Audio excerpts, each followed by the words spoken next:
Hello, my name is Jonathan Hess and I work for Cold Creek Nurseries. Today we're going to talk about timing of pruning. The first thing to consider is does the shrub that you're trying to prune have a bloom?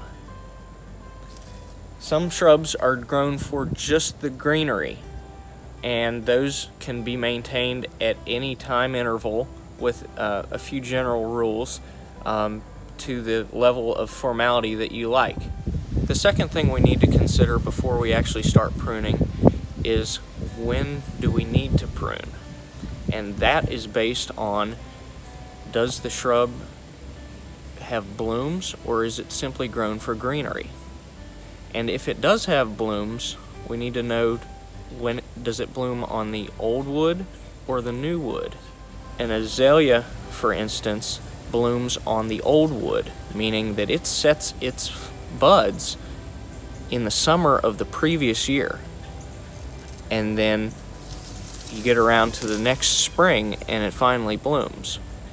Whereas some shrubs come out of winter, put on new growth, and bloom off of the new growth. But the tea olive blooms on the interior of the plant on the old wood, as opposed to some other types that bloom on the tips.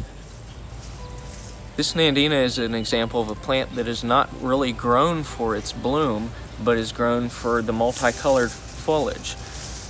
This plant comes with nice green foliage as the new growth, and then in the fall you get some of these deeper red colors. This is some of the leaves from a previous year down deeper in the plant. This Cephalotaxis is a good example of a plant that is grown purely for the greenery, and so the timing of the pruning is based strictly on your desired look. These roses are a great example of a plant that blooms for a long bloom cycle. It blooms throughout the entire summer, and during that time it's constantly growing longer and longer, and it may overstep the boundary that you would like to keep it in. So even though it blooms for that long period, it kind of comes in waves. You have a first bloom and then a second bloom and a third. And so if you need to take your hand snips in between those blooming waves, for example, this branch has kind of finished blooming and it's starting to come out a little farther than I want it to, so I can cut that off now while it's between bloom cycles, and then new growth will sprout from this point and you'll have new blooms come out shortly as the roses bloom on the new wood. This gardenia is a great example of a plant that has buds on it currently. Obviously we don't want to trim these off right now because we would be taking away all the flowers that are about to come within the next several weeks. And gardenia is also a plant that has a relatively short bloom cycle.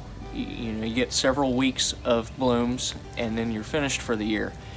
And as a general rule with shrubs with shorter bloom cycles, it's best to wait until after they bloom to prune them. If you'd like to learn more about what you saw today or have us come provide any of these services to you, feel free to call our office.